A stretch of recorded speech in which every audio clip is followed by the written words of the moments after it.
eyes flitted open slowly, an automatic response to the loud noises being created by the overexcited mongrel outside.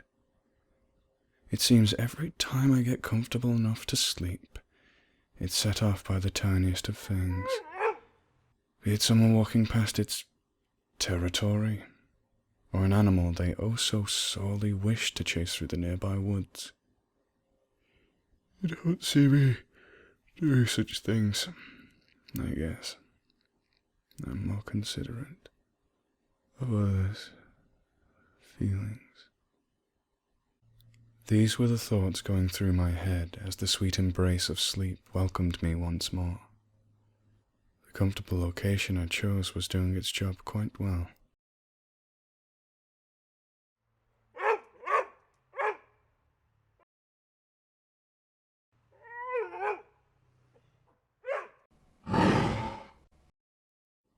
My ears perked at the sudden cease in canine ruckus. It was unlike him to stop so suddenly. Even when his owners attempted to quiet him, they rarely succeeded without means of persuasion. Finally, I sat up and turned my attention towards the window, so that I might indulge my curiosity. From here, I could see the small grassy area between the houses, the side of the neighbouring house, part of their yard that wasn't obscured by fencing, and the woods that lay just past them. It was night, but I could still see fairly easily, thanks to the dim moonlight shining through the thin, leafless autumn trees. The light shone across most of the yard, exposing my eyes to a pretty uninteresting scene. Just a run-of-the-mill yard, with grass and other plants, complete with doghouse. Yet Fido himself was nowhere to be seen. I listened for the telltale pacing and grumbling he would make at night. I had become accustomed to his annoying habits over the years. I listened for a good minute before I heard anything.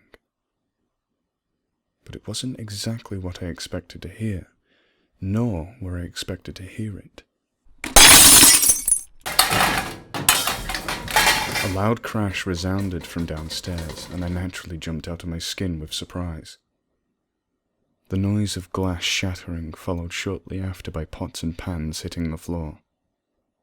This was about the time my family awoke. How the barking didn't wake them prior, I'll never know. "What in the world?" my father said. "Has someone broken in?" my mother asked in a frightened whisper. My father reached under their bed and pulled out a metal bat, then motioned to move towards the door, before my mother grabbed his hand. "Call the police from the phone. There's no need for you to go down there." The sound of yet more destruction downstairs. I really hope that wasn't the fish tank. "And let them wreck our home!" "Whoever it is, I have to do something. You just wait here and I'll scare them off," my father stated, tapping the bat against his palm. "They're just things, Daniel. There's no need to put yourself in danger. They can be replaced." I doubt the fish would agree with that statement. "I'll be fine. You call the police. I'll check." Before my mother could protest further, he made his way out the door and downstairs, leaving both me and my mother peering into the empty doorway. The tension was so thick I could almost smell it. I could see the concern on my mother's face as she turned her gaze to her phone, presumably following her spouse's orders to seek help. The thud of furniture exploding onto the ground. This time, that's not all that was heard.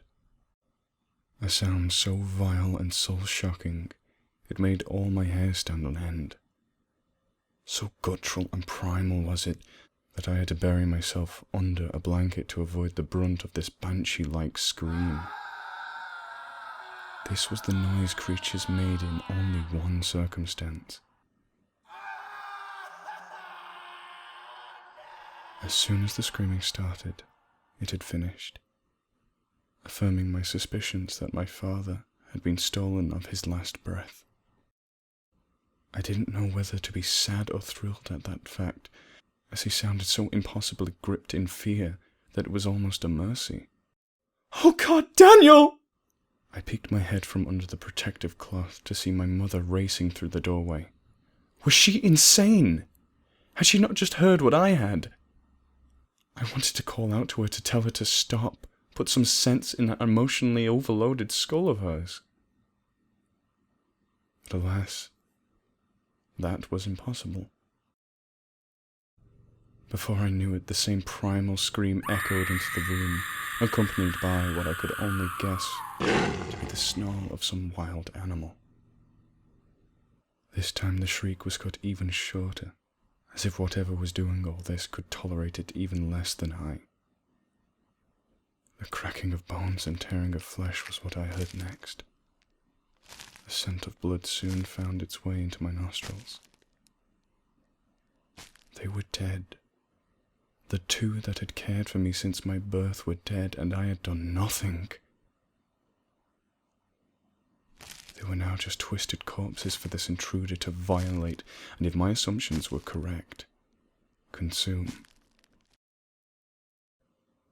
My eyes were fixed on where my mother had last been. I couldn't see the stairs from where I was positioned, but I had no intentions of getting closer, as I could already hear the curious sniffing and the heavy steps ascending the stairs. I eyed the window, and as luck would have it, it was open just enough for me to squeeze through. Though as I moved myself up and onto the windowsill, I was reminded I was on the second story. My head turned as fast as it could to the origin of the noise. This thing could move quietly when it wanted to, as it had made itself halfway into the room without being heard. There, standing on two hind legs, back hunched over, yet still tall enough for its ears to hit the ceiling, was the intruder. Long, pitch-black fur covered almost the entirety of its frame. So dark was this creature, I was only able to distinguish its snout, thanks to the crimson and white smile it wore almost permanently. Its claws still dripped with the blood of my family. But none of these horrifying features could hold a candle to the burning yellow of its soul-stealing eyes. I wasted no time in forcing myself out the window and made the 2-story descent in a flash. My feet stung on impact with the grass and dirt, but they were no worse for wear.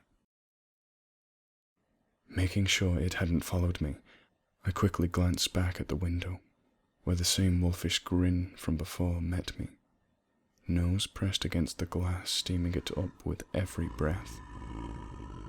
Although it wore that grin constantly, I could feel the hate and rage radiating from those eyes in a way I had never thought possible. As if I had deeply offended or did it a huge disservice by escaping with my life. It voiced this anger by looking me dead in the eyes and screaming with all the fury a murderous beast like that could muster. I cleared the distance between me and the woods as fast as I could, the beast's howl still ringing in my ears. I gripped the nearest tree and started to scale its height, pure adrenaline powering the muscles that dragged me up until I could safely take a breather out of reach. I'm not sure how long it took for the wailing to fade, but not long after it stopped did the first rays of dawn cover the yards. 1 yard I could see was that of the neighbours. I was surprised to see that their dog was cowering by the fence, traumatized, but alive. In surviving the night, brushing so close to that ruthless predator, both of us were incredibly lucky. I took a glance down at the tagged collar my parents gave me, displaying that exact word. Lucky. I guess I lived up to my name.